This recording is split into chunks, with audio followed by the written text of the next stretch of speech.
Tonight, we're stepping into one of the most important conversations in all of spiritual development. Tonight, we talk about the moment where our desire to shape our path becomes a thing that starts pulling us out of alignment. Tonight, we're talking about the journey from a perspective of control, in the desire or the hope that in bringing awareness and clarity to control, we allow ourselves to move out of interference and into integrity. Today's goal is to remove this karmic imbalance of control and move into mastery and allowing, right? And allowing our path to unfold the way it's supposed to. Every soul on this planet is here to grow, to refine, and to rise from their circumstance. Sometimes the greatest lesson is learning when to hold our energy and when to release our grip. When we need to trust the divine architecture that's already unfolding around us, as in synchronicities and signs and just divine guidance in general. But this conversation is more about power, responsibility, and sovereignty, and the subtle ways that we accidentally step out of our lane and start controlling other people's path, and how we return to our own path with grace and compassion and forgiveness for ourselves and others. So before we talk about energetic sovereignty and control and all of these things, let's talk a little bit about the cosmic weather forecast. So today, the moon is in the full moon phase. The full moon phase starts today, and we will be having a partial eclipse soon. So this partial eclipse energy amplifies all of the other planetary tension points like Mercury retrograde and Saturn's boundary lessons. We have Mars emotional triggers and Venus, which is pushing us towards authenticity. And then, of course, we also have Pluto, which is like trying to help us purge all of our karmic debt so that we can move forward without the karmic stuff kind of pulling us down. Together, all of these planetary sort of events are basically pulling to the surface the exact patterns that we're going to be talking about tonight. So a lot of these patterns are where we are overriding our own free will by like controlling our path to the point of not living freely, where we might be overriding somebody else's free will by interjecting our opinions or our desires onto them, when we turn our fear into control, and where attachment turns into interference. So a lot of old karmic entanglements are starting to resurface for us to deal with them. And this is where mastery is asking to emerge to sort of bring balance to all the things that these planetary events are asking us to pay attention to. This lunar window is revealing that there are places in our life, in our reality, where we've just been gripping way too tight. We've been carrying things that aren't ours. We've been interfering on karmic paths where we shouldn't be. We might be trying to guide paths that were never meant to be in our awareness or in our hands, right? Like we're trying to guide somebody else's path when it's like their job to figure it out. Right now, this lunar window is asking us to pay attention to the difference between fear-based control and soul-based sovereignty. So it's inviting us to choose soul-based sovereignty over fear-based control. And this is why we've been talking about the intuitive voice versus the trauma-based voice. But it's sort of a continuation of that because now we're also seeing this with the planetary interference as well as just the energies that are surfacing right now. So tonight, we're not just talking about spiritual ethics. We're going to be talking about how to navigate the exact energies of the skies as they're pressing on us right now. And the goal is to bring this into our awareness with clarity, integrity, and mastery. So let's talk a little bit about the planetary window, and then we're going to jump into sort of how this is impacting us. Now, before I talk about this planetary window, it's important to remember that, yes, the planets interfere with our life, but this really is timeless because we deal with power and control and sovereignty and stuff like that all the time. Right now, it's just being brought to the surface a lot more than usual because it's part of the patterns of the planets. Hello, Sarah. Welcome to tonight's broadcast. I don't know. Silly shenanigans. Okay. So right now we're in a full moon cycle, and we have a partial eclipse that's going to be pulling a lot of hidden emotional patterns to the surface, especially control, fear, and energetic boundaries. It's important to remember that eclipse energy, like, it literally just disrupts all of the usual flow between intuition and emotion. So people might be feeling more reactive, more sensitive, and more aware to where our lives might be just out of alignment, or even recognizing where somebody else's life might be out of alignment. And this is where some of the problems come into play that we're going to talk about a little bit later. This lunar window is accurate lop. What does lop mean? Sorry. This lunar window is exposing the exact places where people are trying to force outcomes, where we might be trying to manage other people's emotions or our own in a way that is like not like in alignment, right? It's too much. It's too much control. There needs to be a balance. And this lunar window is basically interfering with, or asking us to pay attention to where we are interfering with other people's timelines. Oh, okay, that makes more sense. So it's asking us to pay attention to when we're holding things that aren't ours to hold. It's revealing all of these karmic entanglements, these old wounds, any unresolved dynamics that we've been like letting sort of drain our energy because we haven't worked through them or forgiven them yet. Because this energy acts as a cosmic magnifier and amplifier. By amplifying our emotional triggers and intensifying our karmic lessons, which is the crappy part that we're going to talk about tonight. And it highlights any sort of power imbalances that might be arising in our relationships or any sort of interpersonal interactions. Right now, a lot of our shadow behaviors are surfacing because we're having to deal with a lot of these triggers. And it's also happening in a way that's asking us to accelerate our course correction. So like, yes, we are being activated. Yes, we are in emotional reactivity. And yes, all these karmic lessons are leveling up. But we are also correcting these things more quickly because we're seeing them more quickly. So people right now might be feeling a little disoriented, very impatient, or suddenly aware of patterns that they've ignored in their past. This isn't because of punishment, right? Karma is not about punishment, but really it's about illuminating the things that we haven't let go of yet. This full moon is showing everyone where control has replaced trust, right? Because control pops up when we're not trusting our path or trusting our guides or trusting our own abilities or trusting other people to have their own accountability or power. And interference is replacing that sovereignty. And when that happens, there's a major karmic imbalance that replaces alignment. So we're going to talk a lot about that as we move throughout this live stream, because as we are timeline shifting or moving to alternative realities for ourselves, right? We want to move to something greater, better, stronger, faster, whatever. We have to forgive these karmic debts, right? Or pay them back, or whatever that karmic debt looks like for each individual person. So this lunar window is showing people where they override their free will, they're overriding other people's free will, where we're interfering instead of trusting, where we're clinging to an outcome versus surrendering, and where we're trying to manage our timelines or timelines that aren't even ours to manage. This karmic imbalance has been quietly building over the course of the last several weeks, or whatever you're seeing this live stream.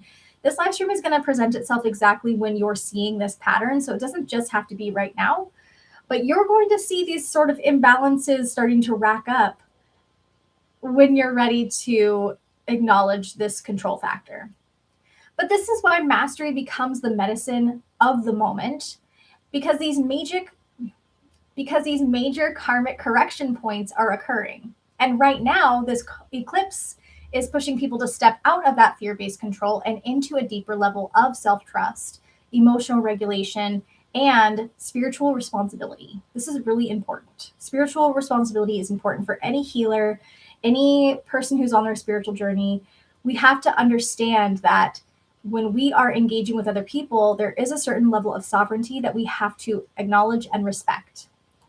So even though today's energy is highlighting these themes, this video, like I said, is going to manifest for you at the exact right moment when you're ready to move through control, interference, karmic imbalances, and into mastery. So if you're ready, let's go ahead and jump into the 4 themes that we're going to go deeper in tonight. So the first theme is control. So control is the moment when we shift from like being guided on our path or recognizing signs and synchronicities, and we start gripping ourselves to an outcome. Control arises or manifests from fear of what's happening or what could happen, urgency, insecurity, trauma cycles and patterns, ego, and attachment. It's important to remember that control is the attempt to force alignment instead of embodying it. Okay. Interference happens when our control spills into somebody else's lane. Okay. And we talk a lot about like planetary interference, right? Because the planetary energy interferes with what we might have going on. And so we call it planetary interference when, we want to feel peaceful, but the energy is saying like, no, you need to go fix all this stuff, right? It's interfering with what we want. So this interference that we're talking about in terms of spiritual responsibility and karmic imbalances is when we start directing people or directing ourselves in their healing instead of giving them their own accountability or responsibility. It's where we start steering people's emotions, like, oh, I wouldn't feel sad. I would feel blah, blah, blah, right? This is where we start influencing other people's choices, where we might push our timeline or our journey onto other people, where we help or give opinions without being asked for them, and where we might have spiritual overreach. And spiritual overreach is really kind of a scary thing because it's basically where somebody has like a spiritual concept and they've decided that you have to walk the same spiritual path that they do. And we see this a lot with like religions and things like that, where it's like, no, you need to, do this way. And you're like, well, I'm actually on my own spiritual journey, but thanks. Right. Hey twins, welcome in. Happy full moon. I hope you're well. So karmic imbalances is the energetic consequence of this misalignment. Okay, so karmic imbalances form when our free will is violated or being violated, when our soul contracts are disrupted in some way, or the lessons are being interfered with by people who think they know better. This is where timelines feel forced or where ego starts to override our intuition. So this imbalance has to be corrected through experience. Okay, so the universe doesn't like punish us for karmic imbalances. It just provides us with opportunities to correct them. And we get better and better at correcting them the more we interact with them. Okay, so this is like energetic physics. So twins, I actually have a whole video about soul contracts specifically, and like my theory on how soul contracts are created. Tonight we're talking about power and control. So I encourage you to go check out that video, not right now, of course, because right now, like, stay. But it's a great video and it'll kind of give you my theory. But I don't want to get too pulled away from this topic tonight. So the way we combat or to satisfy or rectify these imbalances that we're talking about is through mastery. So mastery is essentially the ascension path, okay? Whenever we talk about mastery, whenever I talk about mastery on this channel, what I'm referring to is alignment, energetic sovereignty, personal sovereignty, emotional regulation, intuitive flow, self-trust, presence, and non-interference. So non-interference basically means like you're on your journey, I'm on my journey. If you want to step off my path and go live your own path, like I'm not going to stop you from doing that, right? If you guys want to like leave the live stream right now, I'm not going to be like, no, come back and stay. You must stay, right? That would be interference. It's allowing people to just do what they're going to do without interfering.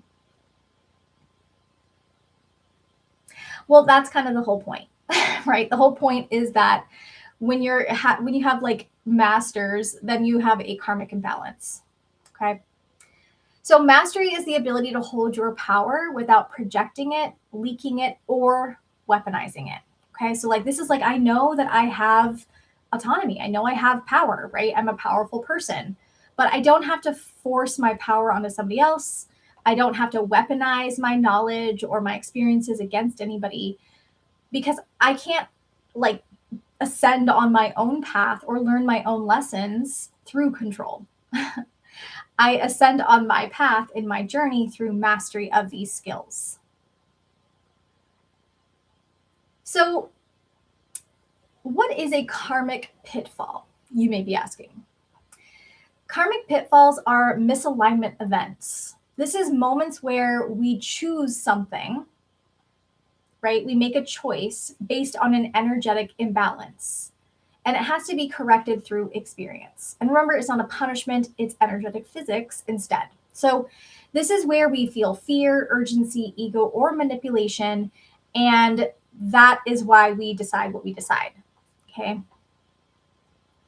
And the universe basically says, okay, like that's not exactly the right direction. We're gonna come back this way, and you get to learn the path back to alignment. While being wrong, and I mock them back. Could that? I mean, I just would think that's rude. I wouldn't think that's like karma. I would just be like, that's petty, right? Like, if somebody's mocking you, there's obviously just like you're matching energy. I have a video about this too. Like, if somebody sends an energy projection at you, you have the opportunity to like neutralize that energy and just like walk away, which would be like the better karmic choice. But if you mock them back, then you're just like increasing the karmic debt for both people, right? Because the situation is going to continue to amp up. So the psychology aspect of karmic pitfalls is that humans interrupt life through the sort of cause and effect attribution. So like for every action, there is a reaction, right? And karma sort of aligns with this just world hypothesis, which is like, if I'm taking care of, like if I'm doing the right thing, then good things happen, right? Good things happen to good people, right? Is that idea. But in the research, we believe in karma, or the belief in karma increases the ethical behavior and pro-social choices, which basically is like, if I believe that good things happen when I do good things, then that's going to ripple out and more people will be positively impacted by my choices. Let's say you are a streamer and you do it for entertainment purposes and you wake up more people. But yeah, I get it. Makes sense. Okay, cool.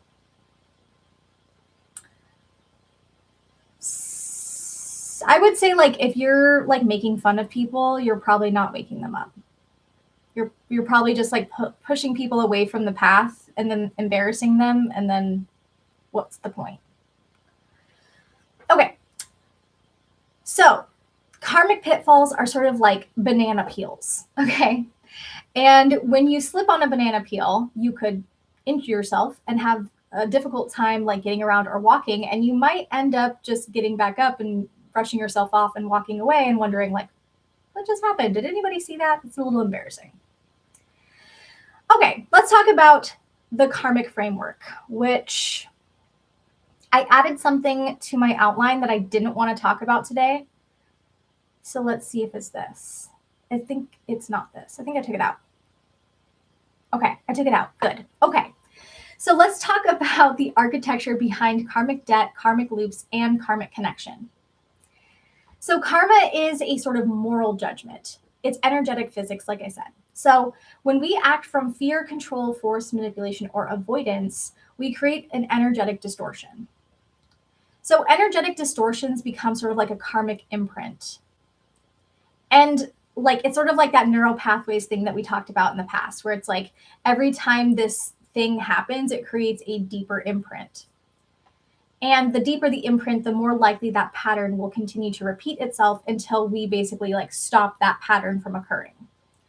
And this is why a lot of people feel like they're looped in karma, is because like there's already that karmic imprint that they haven't like found a way to smooth over yet. And control or controlling a situation creates karmic debt, because control is the attempt to sort of override what other people are doing. So when we control, we're overriding another person's free will, our own intuition, and divine timing in sort of a natural alignment space, because everyone comes here with a specific purpose and a specific path. And if we're trying to control what somebody else has going on, then they're not able to be on their path in an authentic way. So every time we override that, we create a karmic debt because we've interfered with the universe's natural flow. So in this context, debt is the energetic cost of forcing a reality that is not in alignment. So this is not the same thing as manifesting, right? Because when we or like manifesting in a high vibe way, because we can manifest like for amazing, wonderful, good things, right? If we are in energetic resonance, we might get that thing. But if we're not in energetic resonance, we probably won't, right? Because our energy can't hold it. But if we force the universe to give us what we want, then we often lose that thing, whatever that thing is, because there's an energetic debt that we've accumulated by forcing the universe to comply with our will. What about the fear of karma? For one being fully authentic and themselves, but that may come with bad karma. Well, I feel like if you are doing something that if you're doing something that you feel like serial unalivers, right? Okay, they're being fully themselves, but they're definitely interfering with the karma of other people, then yeah, they're definitely going to have some bad karma, right? I mean, I feel like we could have a lot of silly hypotheses or like side quest conversations, but the fact of the matter is like if you're working towards being a high vibrational person and healing and like helping yourself through trauma or past life debts and all of these things, then why would that come with bad karma? Is karma the same thing as contracts that we come in with? Kind of. Because we can accumulate karma in this lifetime and we can have karma from past lifetimes. Good question. Okay. Karma is lessons. Yes. We're going to get into more about like what is karma, because I was going to do like a whole different video about karma, but since we're talking about control tonight, we might as well talk a little bit about karma. So when we are in alignment, we dissolve karmic debt. Okay. So alignment is the opposite of control because it means that we're acting from intuition, we're honoring our journey and other people's journey, and we're respecting energetic consent. So we're responding to the universe and our guides and our divine path instead of reacting to the world, right? We're allowing our soul to lead us down our path. So when we act from alignment, we're repairing that karmic distortion instead of creating more. Okay. Does that make sense? You guys let me know. Okay. I'm going to move on to the next piece. I want to talk about karmic entanglement because a lot of people have been talking about like karma swapping, right? And so I want to talk a little bit about that. So karmic entanglement is when we start taking on life lessons or karmic debts that just are not ours to take on. Okay. And this is when we start really experiencing interference. So entanglement happens when we're trying to fix other people's problems for them, when we're carrying the emotional load for other people, and when we're making choices for them instead of giving them the opportunity to choose for themselves. When we're rescuing people from their own lessons or their own consequences and we absorb them instead. So really what happens is they still have that karmic debt, but we create a secondary karmic debt for ourselves, which is never even ours. So we're carrying something that's not ours to carry.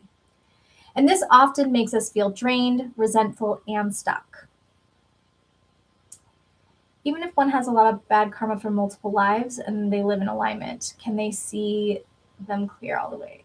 I would think that if you're in alignment in this lifetime and you're doing the work and working through mastery, then yeah, you would be able to clear bad karma from past lifetimes. The question is like basically saying, I'm going to stay in my lane. I'm going to honor my intuition. I'm going to act from a place of clarity. I'm letting go, right? I'm letting go of control. I'm letting go of worry, and I'm trusting this path. So the karmic cause is sort of the origin point. Okay, this is the spark that sets karmic momentum in motion. So a karmic cause can be like our intention, our emotion, it can be an action or a reaction, it could be fear or desire. It's basically just a moment in time where we have a choice to make, okay? And we make said choice. Karmic cause is an energetic signature behind what we do and why we do it. Okay, so this can be whatever default we operate in. It could be a positive default, it could be a negative default. So acting from fear, as an example, would create a different karmic cause than acting from intuition, but you have the choice to act from both. And this is why two people with the same upbringing, with the same lifestyle, might take a completely different action based on their perception of an environment, or they could take the exact same action, but generate a completely different karmic outcome because they're completely different people with completely different perspectives. So karma begins with, why did we do this? Not just what did we do, but why did we do it? What was the energy behind that action?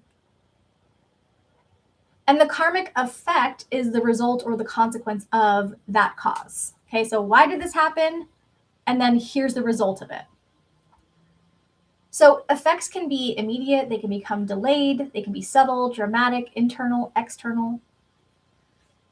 And these karmic effects show up as maybe repeating relationship dynamics. It could be blocked opportunities, sudden breakthroughs, major life lessons, triggers, synchronicities, recurring challenges, or even a major blessing that just kind of falls into your lap because maybe you did something, you helped somebody that didn't expect help. Whatever the effect is, it's not a punishment for whatever you did. It's feedback for whatever you did, right? Or why ever you did whatever you did.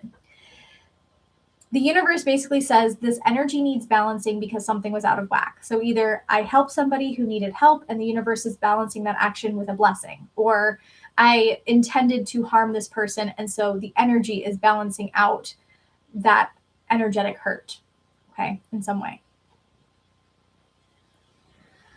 So there's also like an energetic imprint or an energetic residue that's left behind after any sort of cause and effect. So this is something that's stored in our aura, our nervous system, even our subconscious mind, and our emotional body. And this affects our karmic timeline. And these imprints are what create triggers, loops, fears, repeating lessons, right? All of those things are stemmed from the energetic residue left behind from the intention of our action. What do you think about the controllers of the world? Aren't they taking on a lot of bad karma? And if so, why aren't they? You don't think they're being affected? You don't think they're being impacted by their choices? I don't know. I don't want to get too far into politics on this channel, but I'm just going to say, people with bad intentions or who are interfering with the karma of other people, there's definitely something. Whether we see it or not, there's always an effect. So this karmic imprint is basically like a bookmark on our soul that says, hey, you need to revisit this lesson later. You need to do something about this. And again, it's something that can happen immediately. It's something that can happen way down the line, or it's something that could impact your soul's journey in another lifetime. So what I would say is we also have karmic corrections in this lifetime. So karmic corrections are basically the balancing. And karmic corrections are the moments or the lessons that restore energetic integrity. And this could look like breakthroughs, realizations, boundaries, a sudden release or shift in our perspective, a moment of surrender, mastery, or clarity that allows us to move ourselves into alignment. These sort of healing events close these karmic loops and allow us to move forward on our path. Okay. So let's talk a little bit about ethics. So when it comes to energetic interference, we have to remember that every single person has free will. And in order to honor the soul's sovereignty, we have to accept that people have a choice in whatever they do, as do we. As I have my own choices, you have your own choices. So in allowing or respecting sovereignty, we essentially say, like, I trust you to be on your path and to come to your own conclusions and understand your experiences in your own time. And in a spiritual context, this is like unique soul contracts, like we were just talking about. It could also be timeline shifts, right? It could also be like a psychologically autonomous, like, I know I'm out of alignment as it pertains to free will because everyone around me is frustrated. Well, if everybody around me is frustrated and I feel fine, maybe it's an indicator that I'm impacting somebody's free will, right? And if that happens, then I have to rein myself in and say, like, okay, well, what am I doing? How do I correct that? Can I fix this with the people around me? Can we all kind of come back to a good baseline together, right? And bring myself into karmic balance without having to have the embarrassing karmic letter in my unconscious mailbox. So it's important to remember that energetic consent is the most important thing. This is why I don't do third-party readings or anything like that. And the reason is because I have agreed to not impose my will, my emotions, my gift, or my spiritual influence on another person. So if I'm doing like a third-party reading, that person hasn't said, like, yes, you can read my energy, right? Without consent, we're not helping anyone, right? Without consent, we're just controlling people and we're forcing them to our side of thinking, right? And when we start doing that, we're actually interfering with their path, right? We can give people information, they can do whatever they want to do with it. So I can't even talk tonight. The psychology around energetic consent is that this is a boundary, right? People have an energetic sovereignty boundary that if we are violating it by forcing our thoughts or desires onto them, what we're doing is creating resentment and power imbalances, which really just push people away, right? What do you mean by third-party reading? Like a collective reading? Or like, it's like if you say, like, you know, how does my mom feel about my dad? Right? Well, your mom is not here and you know, your dad has not given his consent and your mom hasn't given your consent. So like you're asking me to, you didn't do this. I'm giving an example. So it's like, well, I don't have consent to read for your mom or dad, but I can answer questions for you, right? Collective readings are different because that's like a person who's coming to this live. They have a choice to like click on the live and they can leave it if you know, doesn't resonate with them or whatever, right? So I'm reading a collective energy with the assumption that the people who are watching it want the reading. Right? So it's a good question though. Thank you. So according to me and many others, I operate in the stay in your lane mentality. And basically what that means is my lane is my story, my lessons, my alignment, right? When people ask me, you know, you might say like, well, what do you think I should do about X? Right? Well, yeah, I might answer like, this is what I think you should do about X. But I can't force you to do X, right? And if you don't do X, then I still care about you and want you in my life, right? I'm not creating sort of an expectation that you must do or follow my advice.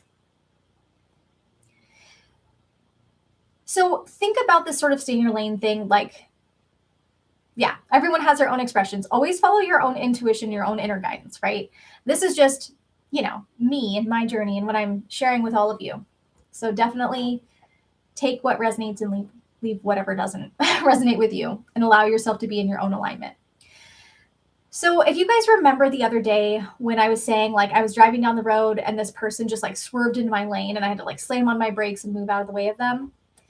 This is what happens when we start interfering on other people's timelines, right? They're like trying to swerve out of our way. And we're like, no, I'm driving here, right? This is my road. So it's important just to remember that when we start crossing lanes, we're creating a karmic collision and we're violating somebody else's free will. So it's important to remember these 5 laws. We have the law of free will, we have the law of cause and effect, the law of non-interference, the law of resonance, and the law of return. And in psychology, these ethical duties mirror moral agency, which is basically like, I decide what's right for me, you decide what's right for you, and as long as we're not hurting anybody, what's the problem, right? Okay.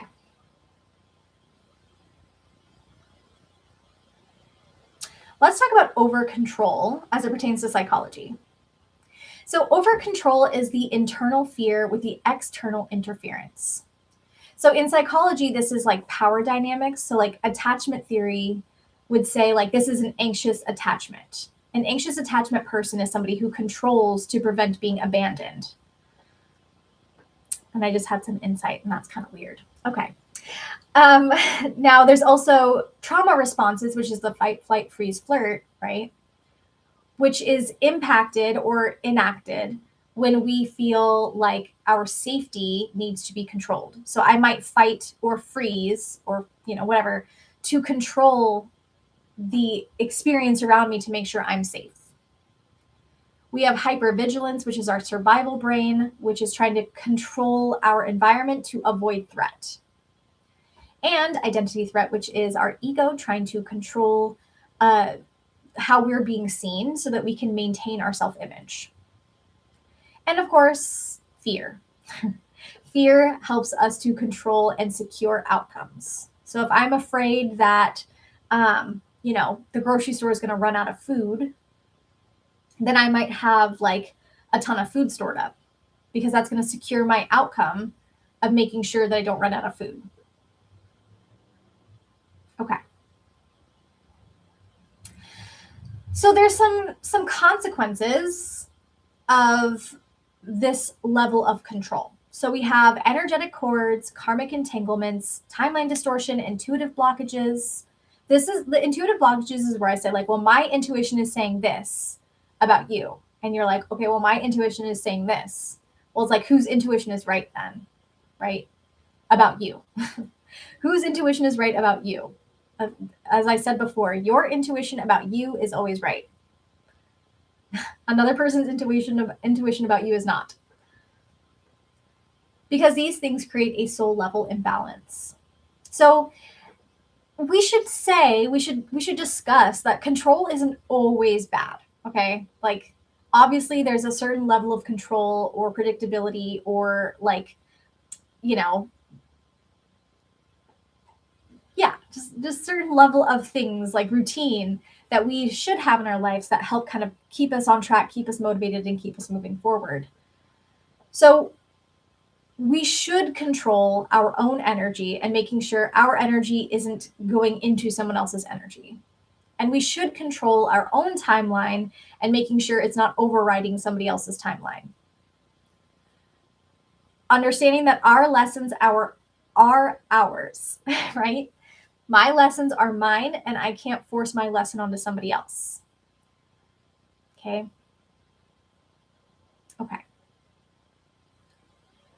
So we have to always kind of be aware of this when we're in a sort of leadership, any type of leadership. If you are any type of leader, you should always be aware of what's happening with your energy to make sure that you're not crossing that line into control.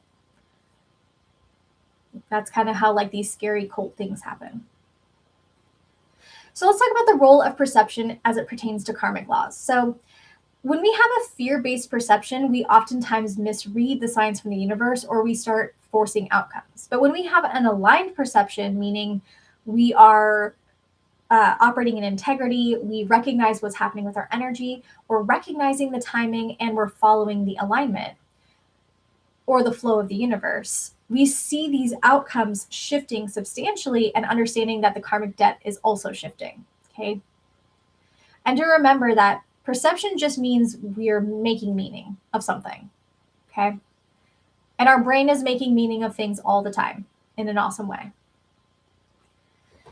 So karmic debt is this energetic imbalance that we have created when we violate any of the cosmic laws or we interfere with somebody else's path.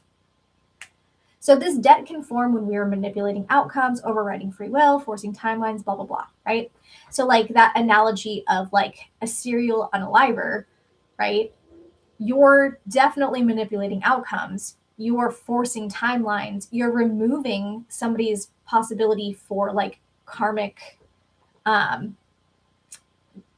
like good karma, right? Healing the universe. Like you're taking away somebody's free will, which is like violating every single one of the karmic laws. So we shouldn't do that, obviously. But it doesn't have to be something that intense, right? Like any sort of karmic debt can occur just by like forcing somebody to, like, if I want to be in a music club and saying like, no, you can't be in a music club. You can only be in chemistry club, right? That's overriding somebody's free will, and it's changing the timeline, and it's interfering with karmic lessons. So like something just that simple. So there is such a thing as invisible control, right? Control doesn't have to be this thing where you see it and you're like, oh, that's control. Okay. There's a lot of subtle forms of control that people don't often realize, but they do impact another person's journey. Okay. This could be like emotional steering, guilt-based interference, pressure, or this like, I know what's right for you. This is unsolicited readings or psychic overreach, or just saying like, well, who's the psychic here? Right? Who's the pastor here? This is somebody who is a rescuer, right? Rescuing people from their situations with like a savior complex, or just like overall, just like kind of guilting or victiming people into compliance. So none of us, well, I would say the majority of people are not like purposely meaning like in a malignant way trying to control people, right? Most people are not going like, how can I steal this person's life from them and just be the master of everyone's life, right? Most people aren't doing that. And we all do these things from time to time accidentally, inadvertently, and it just happens, right? And we have to correct that energy. And I think that's what maybe you were mentioning before, is like, we're like, well, maybe I need to correct this energy. So it's important to remember that we can easily correct these karmic debts. We can easily correct these karmic imbalances through our awareness, our intention, and divine action. If someone asks a specific question and it's related to a spiritual lesson that they haven't learned before, how honestly and in detail can we answer their question? I think I would need more context.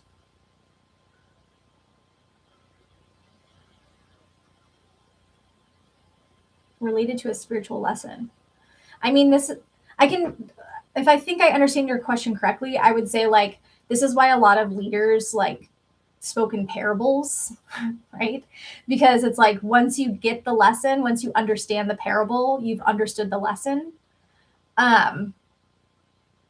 Sometimes like I would maybe gear somebody towards a book, like, oh, that sounds like maybe something I read about in this book. Maybe check that out or something. Or I might give them a reading and give them information, right? Like I might just say like, here's the information, right? And they can take it or they cannot take it. And this is the idea of like planting seeds, right? Because if I say something to you and I planted the seeds and then you go somewhere and somebody else says something that's similar and like so on down the line, eventually those seeds are going to grow into flowers, right? I was actually just saying this recently where like with somebody who, I'm processing stuff with, was like, you know what? I really do hope those flowers grow. I really do. Because, like, I don't want people to, like, just be suffering forever. That sucks. Hey, Ray, how's it going? Okay, let's talk a little bit about shadow work. So it would be really be a bad karma for me, even if they asked a specific question, I answered it honestly, mentioning my own experience with it. Makes sense. I would say that's not bad karma. If they asked you a question and you answer the question, they still have the free will to do whatever they're going to do with it, right? Where it becomes a problem is if they say, like, oh my gosh, this used to drive me crazy. So, like, if I say to you, okay, should I buy a soda or should I buy juice? And you say, oh, I think you should buy soda. And I say, oh, I'm actually going to buy juice because I'm trying to be healthier. And you're like, well, wait a second. Why did you ask me that? Why did you ask me what you should buy if you weren't going to listen to me anyway? And then I go, oh, okay, yeah, you're right. You're right. That was rude. I'll go ahead and buy the soda. Well, now you just interfered. You used pressure. You guilted me, right? And now you've shifted my choice. That's where the bad karma comes into play. Not just giving the information, right? But by then forcing the outcome to be the way you want it to be. That's where the line is crossed. Does that make sense? Well, I would say, like, you're totally fine to play with your own karma and your own choices, your own life, but not to mess with somebody else's, right? Don't have fun with somebody else's karmic plan. Okay.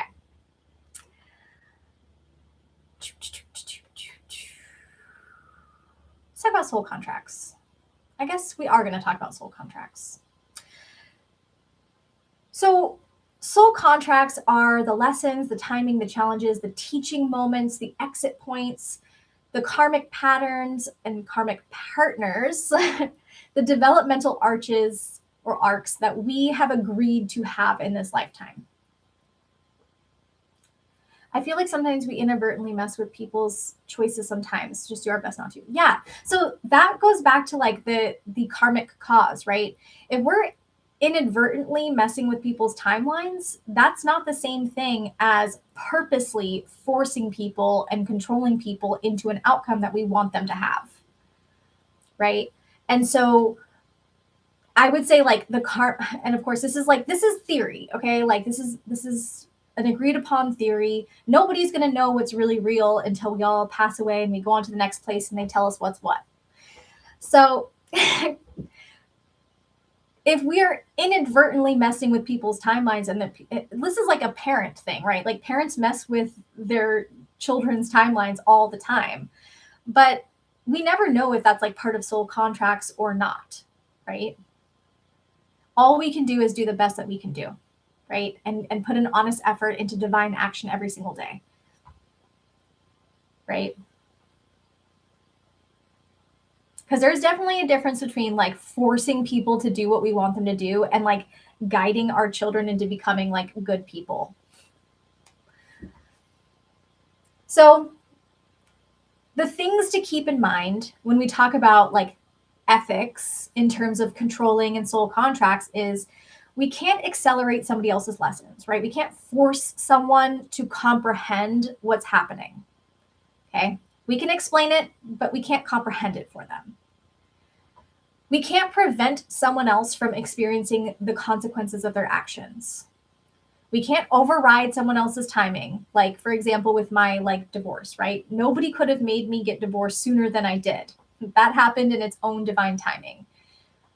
And if somebody had said to me, like, hey, you need to get divorced from this person, I would have been like, yeah, F off. Like, my life, my choice, back off. Probably would have stayed married even longer out of spite. So we have to remember we can't fix other people. We can guide them, we can help them, we can be there for them, but we can't fix their problems for them because it's their soul's choice and their soul's experience to live whatever it is that they're living. So trying to fix somebody else's soul contract is like trying to edit a Netflix video on YouTube. It's not yours. You can't do it. Glad my karma wasn't messed up. Wasn't messed with. So I am right now listening to your life. Good. So even karma messing stuff works like a charm. Yeah, karma is like one of those things. It's just something to keep in mind, right? But really, this is not about karma per se. This live stream is meant to be about controlling karma, controlling outcomes. And karma is sort of the consequence of control. So how do we repair karma? So we were talking about this, like how do we repair this? So if you guys are familiar with the term ho'oponopono, it's like a radical Hawaiian forgiveness technique. And it's basically, I'm sorry, please forgive me, I love you, I thank you. That is an amazing karmic apology. And it's just a good apology to keep in mind all the time for like if we harm ourselves or we harm other people, to help sort of reset the energy. Very high vibe, very high intention, highest good, highest healing sort of concept to be grounded and rooted in when we are correcting energy projections. A lot of people talk about cord dissolutions, and I would just add also like dissolving roots, not just the cord.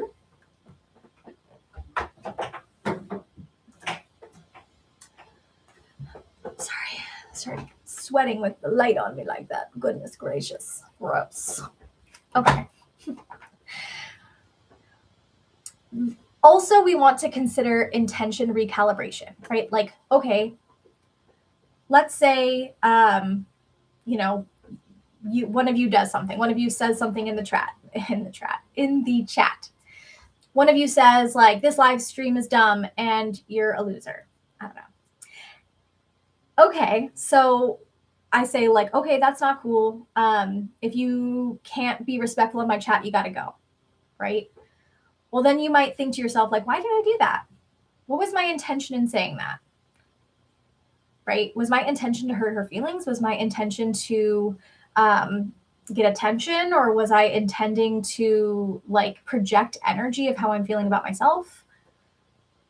And then once you figure out whatever it is, whatever the intention was, you might say like, okay, well, I want to be here. I like it here. This person's nice and she seems like she knows what she's talking about and I resonate with the topic. So I'm just going to go ahead and apologize and we're going to move forward, right? That intention recalibration with an apology shifts that energy back to where it was before whatever it was that happened, okay? And of course, there's a sovereignty restoration, which basically says like, okay, you're pushing my boundaries. You're pushing me and guilting me and making me feel bad. And then I would be like, oh, my bad. I'm so sorry. You're right. Let me back off. Your journey, your choices. Like, I trust you to do whatever you're doing. And I'm here for you, right? That's sovereignty restoration. It's important to remember that the behavioral representation of like karmic interference is interfering, rescuing, forcing, micromanaging, and spiritual overreach, okay? Spiritual overreach is a lot like spiritual bypassing by basically saying like, well, if you followed this teaching, then you would get X, Y, or Z. Okay. So let's move into the higher vibe space of this live stream because yes, those things are very important. And I think that it should always kind of be something we talk about and we think about is like the ethics of spirituality.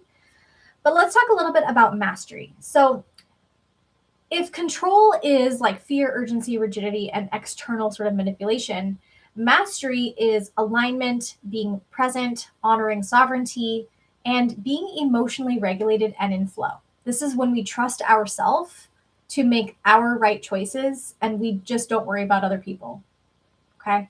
This is still being in awareness of what's happening around us, but it's basically saying like, I'm safe over here and you guys are just doing what you do, right? So self-trust is what dissolves control. When we develop self-trust, we're basically saying like, I'm listening to my intuition. I know what is the right path for me. I know how my body feels when I'm making the right choices for myself. And I am more than capable of making my own decisions without another person's validation or opinion. So energetic sovereignty is when we hold our own energy without leaking our energy out, without absorbing what other people have going on, or accepting or mirroring projections that aren't ours. When we operate in this sort of energetic sovereignty, we prevent the karmic entanglement and we strengthen the mastery of listening to our intuition. And the more we master that skill, the more intuition we receive. Okay. So karmic alignment is not about being perfect. It's not about doing the right thing all the time. It's not about being perfect or forcing other people to be perfect too, okay? Karmic alignment is about being aware. When we are aware of what we're doing or how we're interacting with people, and we stop trying to control them or interact with their sort of mastery, we ascend through our own, and our lives begin to move with us in alignment with our trust, and honoring our free will and the free will of other people by respecting their soul contracts and their soul lessons and dissolving any sort of invisible control. By reclaiming our sovereignty, we walk our path with clarity, a little bit of humor, and integrity. Remember, we rise not by force, but by alignment, by letting things go, letting ourselves let go of control. Okay, everybody, that's what I have for us all in terms of the outline. We now get to move on to the next portion of tonight's live stream, which is our intuitive games. If you would like to participate in the intuitive games, please drop a heart in the chat. See how many people want to play an intuitive game. I got one. Anybody else want to play an intuitive game? I've got some fun games planned.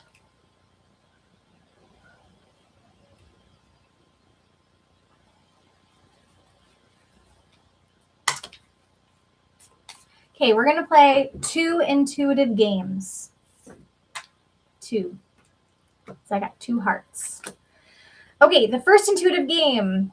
I have a deck of playing cards here. I flipped over one of the cards in my playing card deck. You have 3 categories. Is this a red card or a black card? If you pick red, you must pick either a heart or a diamond. If you pick a black card, you must pick a spade or a club. Once you pick, you cannot change your pick. You get one decision. I will tell you guys that this is a number card and not a face card. You guys have 20 seconds.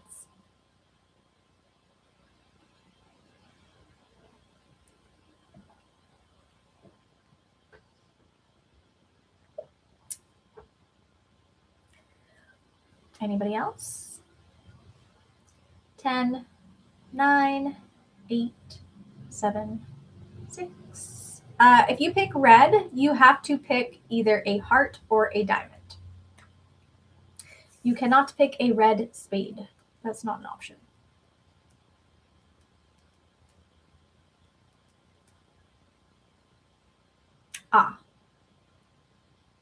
Okay. Anybody else? I see. Anybody else? Anybody else? All right. You ready? Ta-da! Good job, Matrix. You're really close. You got 2 out of 3. All right. I have a Sharpie. What color is my Sharpie? What color is my Sharpie? You guys have 10. Okay, well, I guess there you go.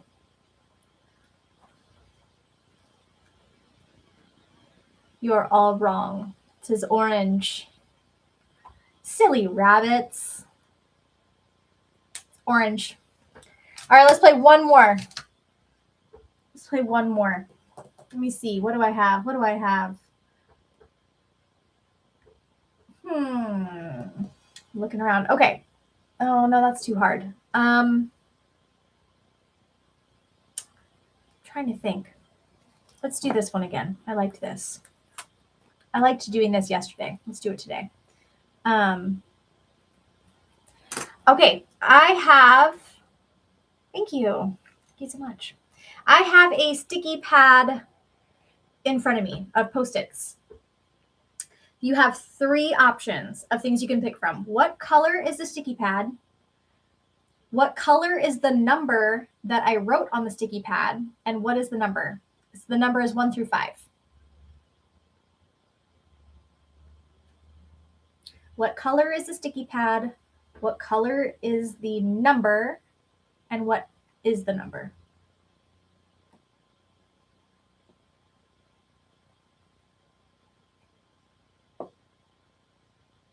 Hankering?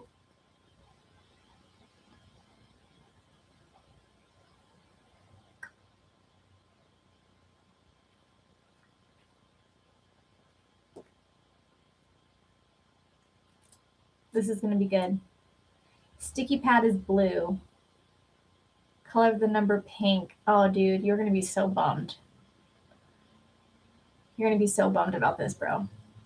The sticky pad is not blue, but the number is blue. Oh, it doesn't look blue, but it is blue because I'm using a blue pen. So you had it flipped, but you were really close. But the number was 4. I almost want to give that to you because, like, you totally had it, except for just flipped. Okay, guys, how do we feel about doing a quick collective reading? We want to do that? Or do we want to do another intuitive game? What do we want to do?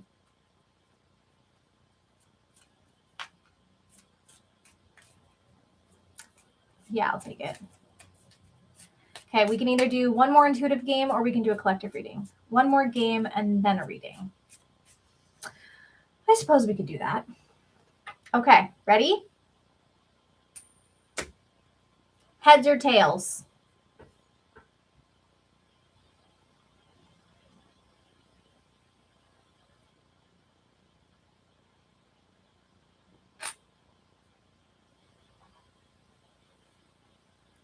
You guys are correct. Good job. It is tails. This is a cool quarter, too. What state is this?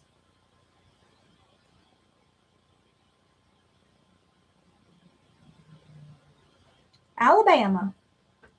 An Alabama quarter. All right, let's go ahead and do our collective reading. What is the picture? It's a picture. I know the light kind of shines back on it, but it looks like Tuskegee Airmen. See if I can't get it. That's what it looks like. I'm trying to do it so like you can see it pretty good. So there's like little airplanes on it and a person putting on a helmet and a building in the background. We finished on a win. I know. Good job, guys. It's a little easier when it's like, 50-50. Oh, okay. I'm not doing these cards. Cool. I know, me too. I was like, well, since it's here, we might as well do that. Okay. Let's go ahead and do a quick collective reading. What do my viewers need to know? What do my viewers need to know, I guess, is all we're going to ask. No, one card, just one card at a time. One card at a time. Woo. What do my viewers need to know? I wish you guys could like see better what happens. Okay. All right, we have 3 cards here from my animal deck. My first card is the horse, the giraffe, and the puffin. So I'll just read you guys this card and then I'll tell you my interpretation. So the horse is freedom. Your heart is pure and free. Greater purpose calls you. You have an unlimited reserve of stamina and strength. You follow the winds of change and you accomplish your dreams. The giraffe is the visionary. Rise above earthly matters, glide through life with grace. You are able to see the right path. Stand tall in your self-worth and love with a big heart. And the puffin, which is partnership. Accept yourself and your colorful personality. Feel confident about being yourself. You are the joy bringer. Let your community nourish and protect you. Ask for help. Teamwork will give you the best results. So this is kind of what we've been talking about on today's live stream, but that's fine. We'll just talk about it in terms of the cards.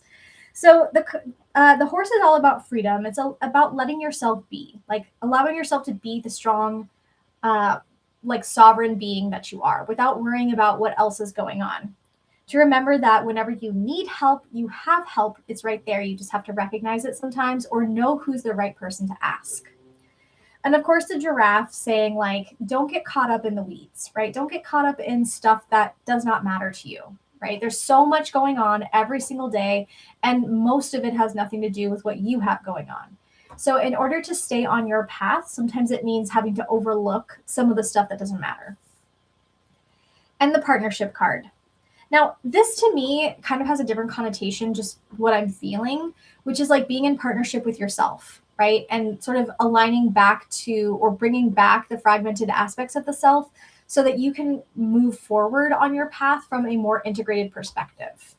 So in summary, what these cards mean to me is that we're all on our journey. We're all doing our thing and stepping into our most authentic self. So just love yourself, be on your path. Remember, you are sovereign, you're powerful.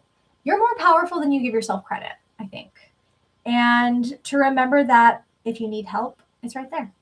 Just gotta know who to ask sometimes. Like, I feel like sometimes we ask the same people that have always said no, right? And so we ask those people for help and then we wonder why they're still saying no when we need help from them. It's like, well, maybe we need to ask somebody else, right? Ask somebody who's more equipped to assist. Makes sense to me. Good. All right, guys, that's what I have for you guys. Does anybody have any questions, comments, or concerns? Any feedbacks? What are you guys thinking about this full moon and this energy we're coming into? My takeaway is don't fear being myself because of my karmic mistakes, like affecting other people's karmic paths too much. As long as I keep doing my best and keep on learning. Exactly. As long as you're in awareness and you're doing your best and you know your intention and you resolve those energy projections whenever possible, I think you're probably doing better than most people, right? Because most people are just going all willy-nilly, just throwing energy around. So if you're being yourself and you're attracting people who like who you authentically are, then you don't have to worry about those things. Okay. Let yourself be free. And give yourself the opportunity to be patient. I guess I'm giving you a personal reading now. Well, for all of us, really. The thing about it is I can be too humorous, and I just got to find the line there. Yeah, so like we were just talking about this earlier today. It's like there's a time and a place for everything, right? And part of this is being aware of what's happening around you before. It's like I used to work at this inpatient facility, and this lady I really loved working with her. She was awesome. But she would always be like, Angelina, you need to read the room. Read the room. Read the room. And I'd be like, I don't even know what that means. And she finally was like, look, when you come into a room and you're loud and all of the students are reading, right? You're loud and everybody's reading. So if you were to read the room before you walked in, you would see that you need to enter quietly.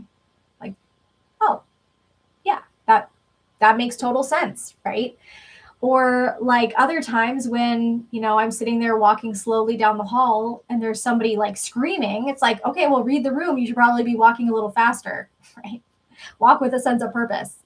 So I think that's just everyone has that karmic lesson, and being patient with yourself and understanding that like we're all learning. None of us have it figured out. I don't have it figured out. That's why I say trust your intuition. Listen to me, right? Hear me. But take in this information and do whatever you're going to do with it, because it's just me thinking and speaking and telling you what I've learned, and you get to do whatever you're going to do with it. At least be aware. Exactly. Okay, everyone, I'm Angelina, your spiritual alignment coach. Thank you so much for being here. Make sure you like this video. Make sure you subscribe to my channel. Make sure you share this with people who are also on their spiritual journey, who are looking for spiritual development or personal readings or private readings once a week, usually on Saturday or Sunday. I do individual readings for people. Here soon, we're going to be having adult bedtime stories with our spirit guides, which are basically going to be like bedtime stories with the tarot cards. It's going to be really fun. And we're going to have morning meditations also coming up next week. Okay, everybody, thanks for coming. Thanks for being here. Don't forget to hit that like button. Don't forget to do it. It's right there. Just do it. Just tap that little like button and subscribe. And I'll see you guys all on the flip side where your alignment begins. Bye, everybody. Thanks for being here. Thanks, Sarah. Appreciate you. Mwah!